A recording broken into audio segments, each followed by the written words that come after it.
Well, I don't know about you, but March felt like an eternity, but April is finally here. And with a new month comes new movies. Film critic and Kansas City Magazine contributor Lonita Cook gives us a look at a few now streaming. Here's your Movies Galore streaming breakdown. The Titan on Netflix. Good for mom and dad, this movie centers on Rick and other soldiers as they prepare for a pioneering mission to Titan, Saturn's largest moon, in hopes of securing a new home for mankind after the ultimate and complete ruin of our planet Earth. The Titan will leave you asking if they'll ever leave Earth. It's the thing you'll be waiting for, but minute after minute, you realize their getting to Titan is not what this movie's about.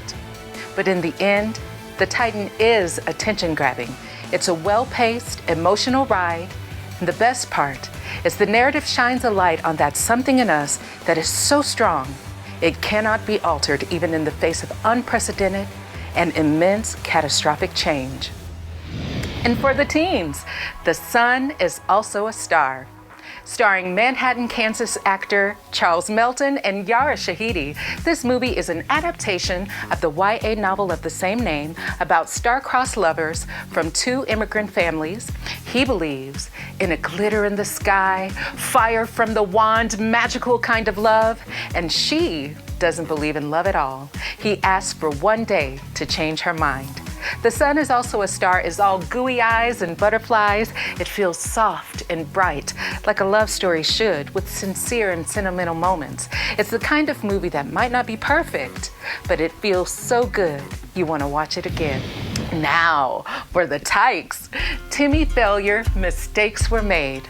After hearing about the premise of an elementary-aged boy running a detective agency with his business partner Total, the polar bear, I was like, oh, I must. Disney Plus gives us an odd but enjoyable flick about a boy on his way to middle school with a mother dating a new boyfriend, and he's just trying to cope. What I love about this movie is its sarcastic, almost sardonic tone and lead character expertly played by Winslow Fegley. This movie is what happens when ridiculous and amazing collide. And for you old-timers like me wanting a classic, log into Hulu for All of Me, starring Steve Martin at the height of his powers as attorney Roger Cobb and the incredible shrinking woman herself, the venerable Lily Tomlin, as Edwina Cutwater. Cutwater is a wealthy invalid who bequeaths her fortune to the stableman's daughter so that when she dies, her soul can be implanted in a fresh, healthy, sexy body. But instead, it's accidentally downloaded into Cobb, who's just had his 38th birthday and is going through an existential crisis. Both Tomlin and Martin share the spotlight in this crazy comedy that I watched over and over and over again as a child. And for all you youngsters out there thinking, man, that Steve Martin guy looks familiar, he was the one playing banjo in the woods in that video posted to Facebook here just a couple weeks ago. Belinda?